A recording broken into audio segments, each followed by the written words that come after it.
बच्चों क्या हाल है।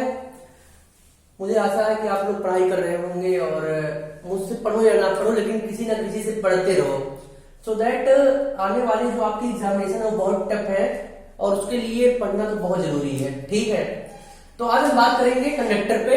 कंडक्टर हम खत्म कर लेंगे, इंसुलेटर हम खत्म कर लेंगे और कंडक्टर के साथ साथ हम आपको ये बता देंगे कि कैसे ग्रिड वेलोसिटी फ्लो होती है कंडक्टर में, कैसे बाइसिंग होती है, सेमी कंडक्टर का कॉन्सेप्ट क्या होता है। तो ट्राई करेंगे ज्यादा से ज्यादा आपका इलेक्ट्रोस्टैटिक्स में कंडक्टर जो है वो खत्म हो जाए।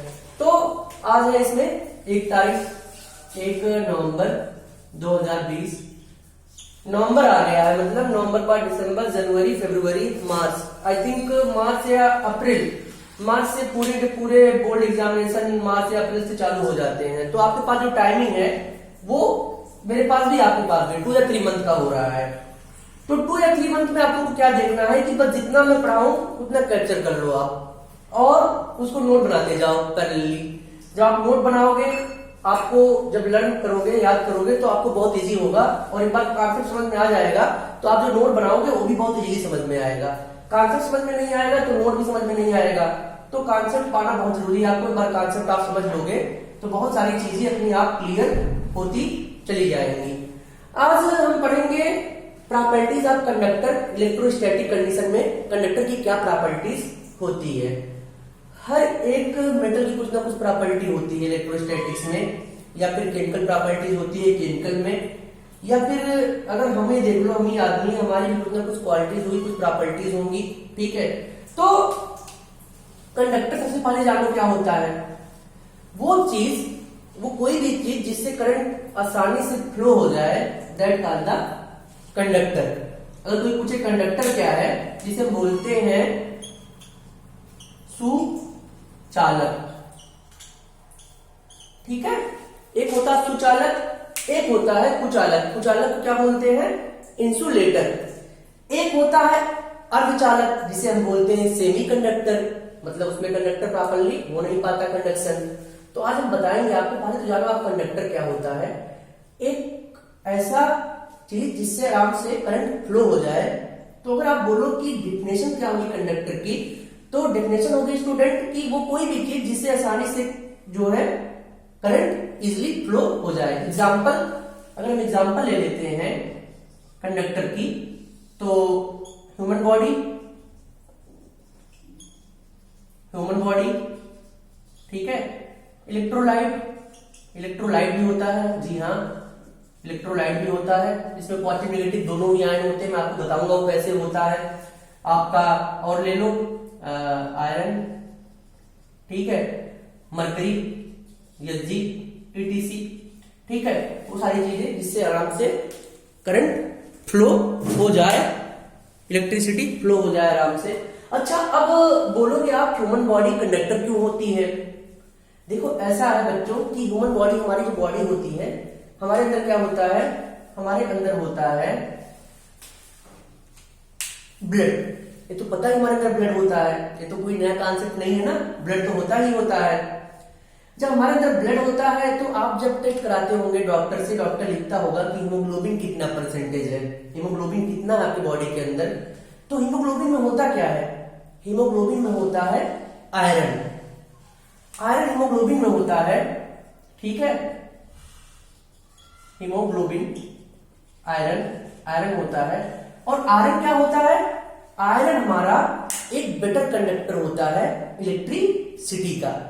आराम से इलेक्ट्रिक फ्लो हो जाता है आयरन में। ठीक है, क्यों हो जाता है, क्योंकि उसमें कंडक्शन होता है, इलेक्ट्रॉन बहुत ज्यादा होने लगते हैं। जब इलेक्ट्रॉन बहुत ज्यादा होते हैं तो अपने आप कंडक्टिविटी चालू हो जाती है सप्लाई देने पे।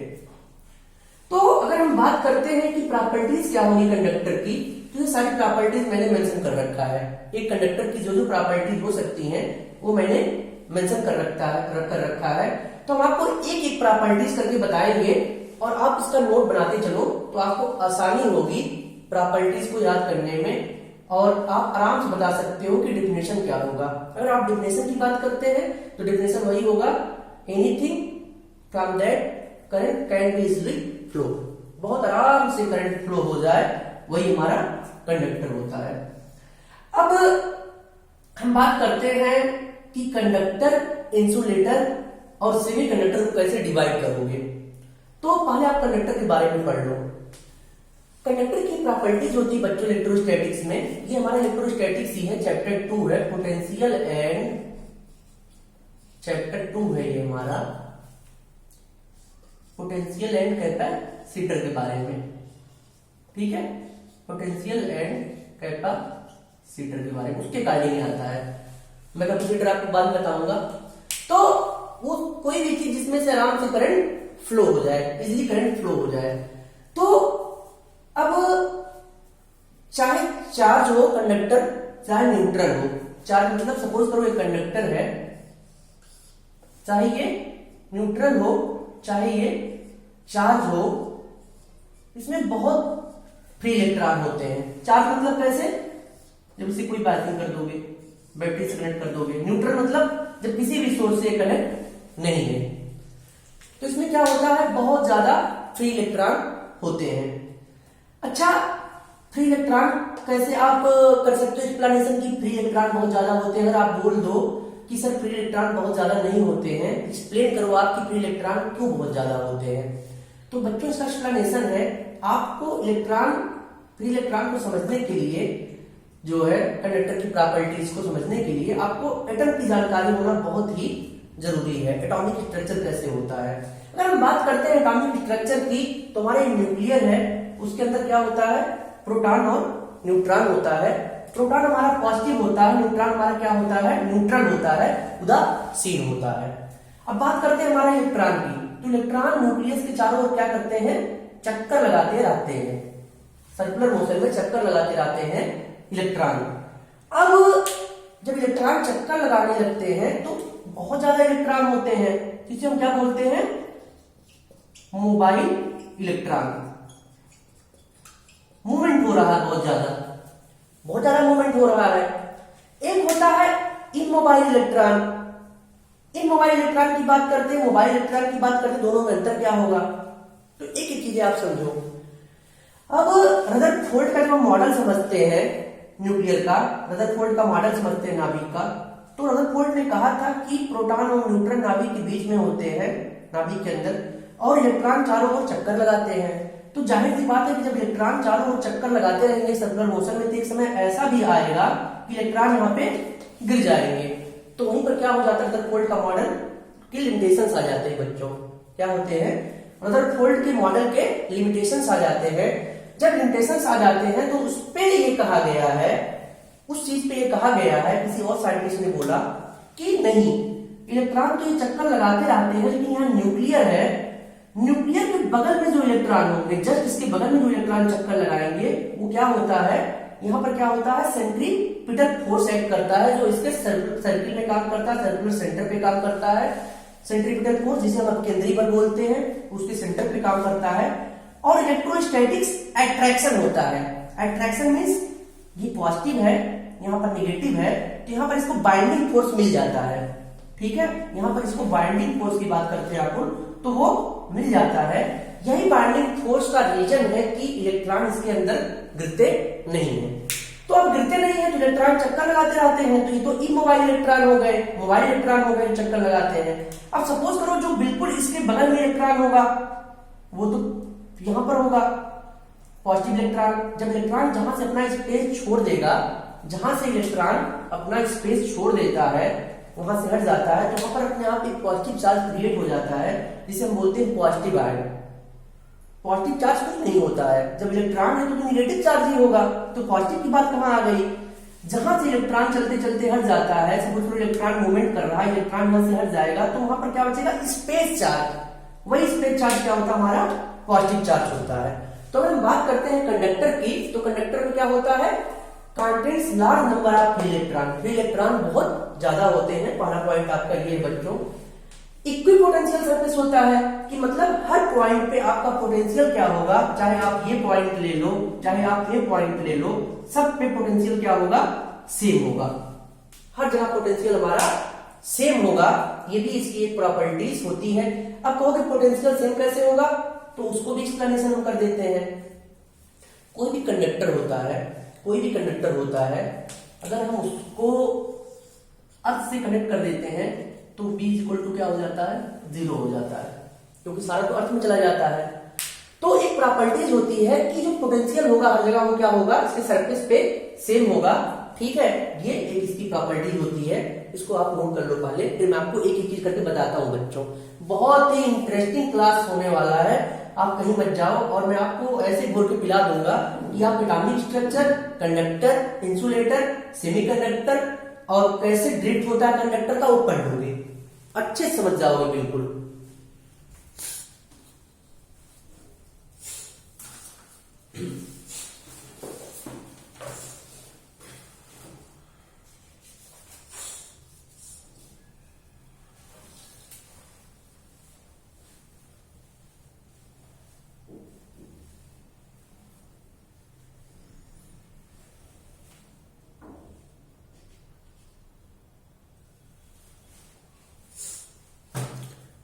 अच्छा बच्चों, अगर हम फ्री इलेक्ट्रॉन की बात करते हैं तो अगर आप पूछोगे कि सर ये फ्री इलेक्ट्रॉन होते क्या है, तो इसे हम बोल सकते हैं free electron is also a kind of gas, जो क्या करते हैं, दूसरे से कोलाइड करते रहते हैं, कोलिजन होता रहता है, इसे आप बोल सकते हो फ्री इलेक्ट्रॉन को काइंड ऑफ गैस है, ठीक है, छू लिख सकते हो, ये एनसीईआरटी में लिखा भी है, दिस इज काइंड ऑफ।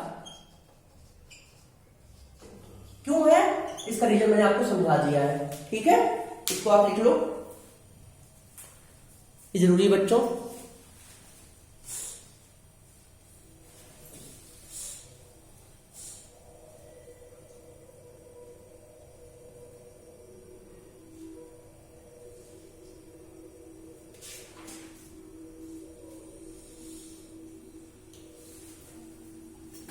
अब अगर हम बात करते हैं मेटलिक कंडक्टर की, जो मेटल होता है मेटलिक कंडक्टर की है, अब यहाँ पर क्या है, यहाँ पर तो जो फिक्स्ड इलेक्ट्रॉन है, बाइंडिंग इलेक्ट्रॉन है, वो तो अपनी जगह पर फिक्स रहेंगे, लेकिन जो आउटर मोस्ट बैलेंस इलेक्ट्रॉन है वो हर जगह कोलिजन करते रहेंगे, मोबाइल इलेक्ट्रॉन होंगे वो मूवमेंट करते रहे होंगे। लेकिन अब हम बात करेंगे इलेक्ट्रोलाइट की, अगर हम इलेक्ट्रोलाइट की बात करेंगे तो इलेक्ट्रोलाइट पे आप लिख लो, in electrolyte both positive and negative electron are, या पॉजिटिव इलेक्ट्रिक निगेटिव आयन दोनों होते हैं इलेक्ट्रोलाइट में। चार्ज कंडक्टर में क्या होता है, केवल निगेटिव आयन ही होते हैं, पॉजिटिव आयन नहीं होते हैं। लेकिन अगर बात करेंगे इलेक्ट्रोलाइट की, इलेक्ट्रोलाइट में पॉजिटिव और नेगेटिव आयन हमारे दोनों होंगे, ये भी एक नोट करने की बात है। In electrolyte both positive and negative ion will be contents, दोनों होंगे, ठीक है।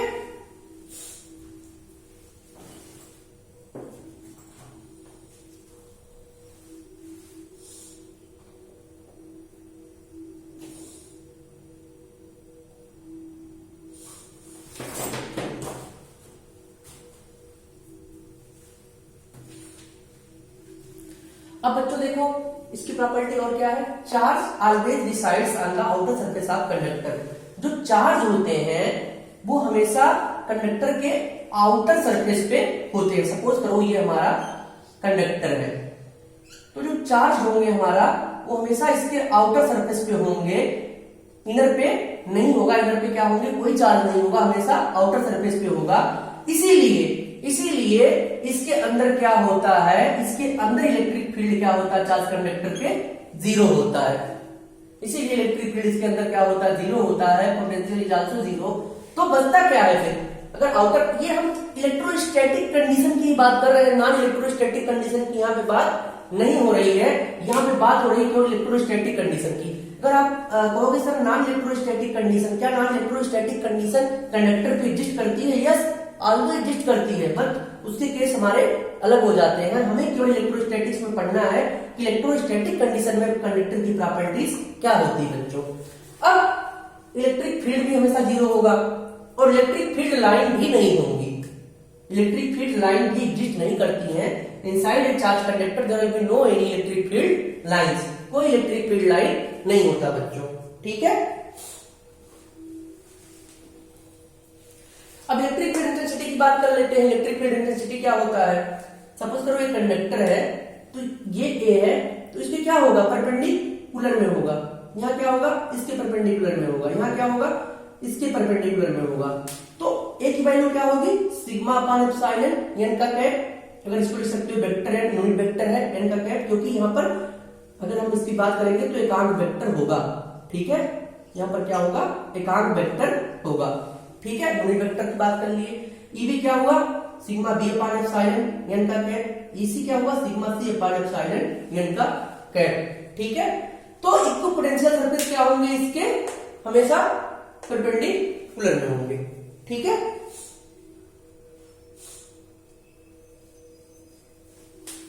अब सबसे बड़ी कंडक्टर की प्रॉपर्टीज है, क्या है, अगर कोई भी कंडक्टर ग्राउंड पे है, ठीक है, मैं बता देता हूं आपको।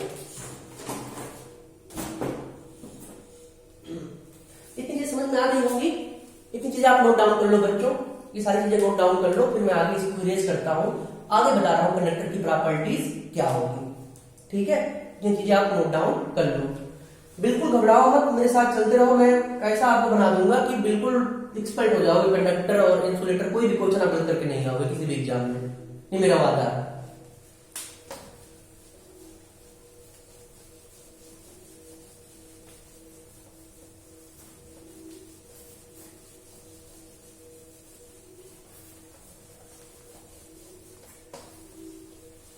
अब हम बात करते हैं, अगर हम इसको कंडक्टर को ग्राउंड कर देते हैं, ग्राउंड मतलब अर्थिंग दे देते हैं, तब इसके अंदर पोटेंशियल क्या होगा,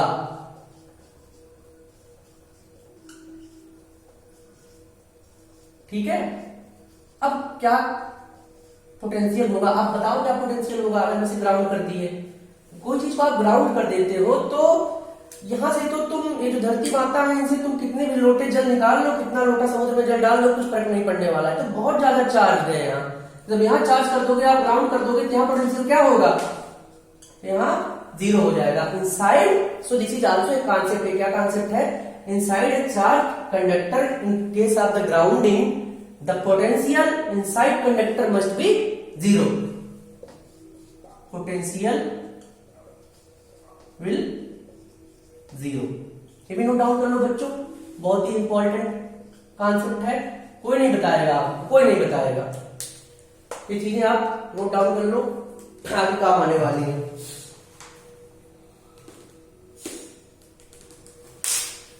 अब अगर हम बात कर लेते हैं चार्ज शेयरिंग कॉन्सेप्ट क्या होगा, चार्ज कैसे शेयर होता है, तो ये मैं आपको बता रहा हूं, ठीक है बच्चों। आपको ये चीज तो कंडक्टर की प्रॉपर्टीज आपको समझ में आ गई, बाकी और पढ़ना बुक से। वैसे जितना मैंने आपको बताया वो सफिशिएंट है, जितना मैंने आपको बता दिया है वो सफिशिएंट है, ठीक है। एक चीज और होता है, अगर कंडक्टर की प्रॉपर्टीज और होती है, यहां क्या होता है, कंडक्शन बैंड होता है, क्या होता है, कंडक्शन बैंड होता है, और यहां क्या होता है, बैलेंस बैंड होता है। अब इनके बीच की जो एनर्जी गैप होती है, एक आप किसका केस में बता रहा हूं आपको, इंसुलेटर की, ये बहुत ज्यादा होती है, ग्रेटर देन 2.3 इलेक्ट्रॉन वोल्ट, बहुत ज्यादा होती है। अब अगर हम कंडक्टर की बात करें तो ये एनर्जी गैप क्या होता है, बहुत माइन्यूट सा होता है, तो अपने आप जो है इलेक्ट्रॉन ओवरलैप कर जाते हैं कंडक्शन बैंड से बैलेंस बैंड में। जब ओवरलैप कर जाते हैं तो वहां पर क्या हो जाता है, कंडक्टर का बिहेव करने लगता है, कंडक्टर का बिहेव चालू हो जाता है, तो आराम से करंट फ्लो हो सकता है। ये भी एक प्रॉपर्टीज होती है, वो हालांकि आपके लेवल पे नहीं, इसलिए मैं आपको नहीं बता रहा हूँ 12th के, बट एक प्रॉपर्टीज होती है। कंडक्शन बैंड बैलेंस बैंड की थ्योरी में आपको समझाऊंगा कि कंडक्शन बैंड क्या होता है, बैलेंस बैंड क्या होता है। जब मैंने आपको न्यूक्लियर का अभी स्टडी करवाया, उससे भी कॉन्सेप्ट निकल करके आता है कंडक्शन बैंड और बैलेंस बैंड का। बैलेंस मतलब जो आउटर मोस्ट इलेक्ट्रॉन है, कंडक्शन मतलब जो इनसाइड इलेक्ट्रॉन है, ठीक है। अभी पढ़ लिया आपने, आगे आप चार्ज शेयरिंग कॉन्सेप्ट,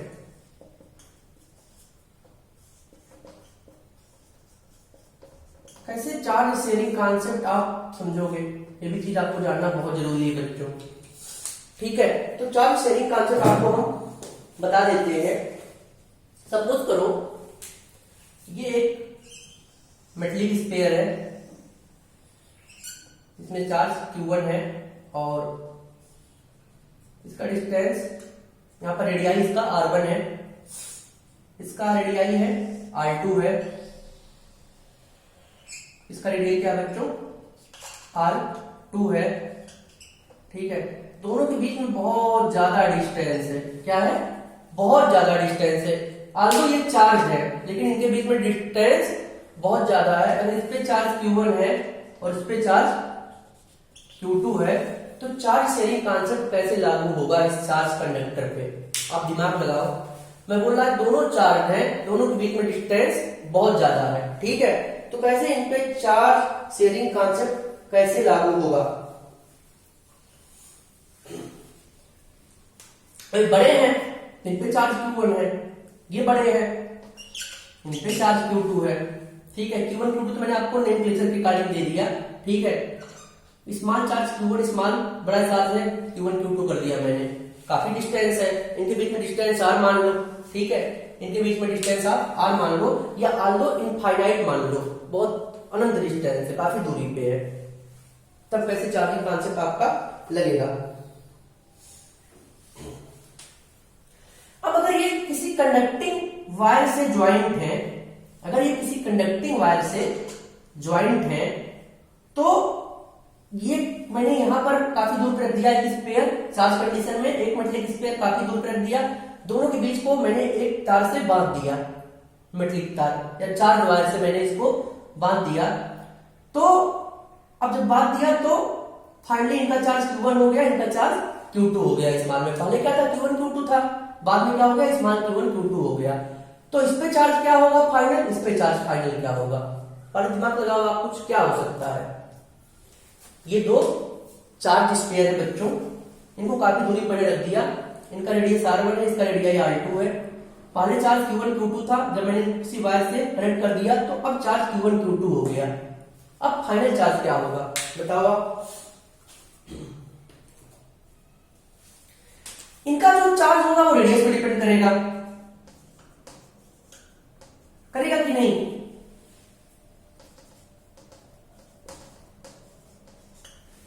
करेगा, ये चीज, ये चार्ज इस रेडियस पे डिपेंड करेगा, ये चार्ज इस रेडियस पे डिपेंड करेगा। क्यों डिपेंड करेगा आप बताओ, क्यों डिपेंड करेगा। अगर कूलॉम की लॉ की बात कर ले तो इन पे जो फोर्स होगा Q1 Q2 अपॉन क्या होगा, इनके बीच का डिस्टेंस। अगर इनके बीच का डिस्टेंस मैंने R12 मान लिया तो R1 माइनस R2 का स्क्वायर हो जाएगा, वेक्टर फॉर्म में अगर लिखेंगे। काफी डिस्टेंस हो जाते हैं, R2 नेग्लिजिबल हो जाएगा तो R1 बचा। तो क्यों किस पे डिपेंड किया, R1 पे, Q2 किस पे डिपेंड किया, R2 पे। अब फाइनल चार्ज शेयरिंग कॉन्सेप्ट क्या होगा बच्चों, अगर ये चार्ज आपको ज्यादा कर दिए तो जब इन पे इलेक्ट्रोस्टैटिक फोर्स हम निकालेंगे या इलेक्ट्रिक फील्ड निकालेंगे तो बहुत ज्यादा होने का डिस्टेंस R2 क्या होगा, नेग्लिजिबल हो जाएगा।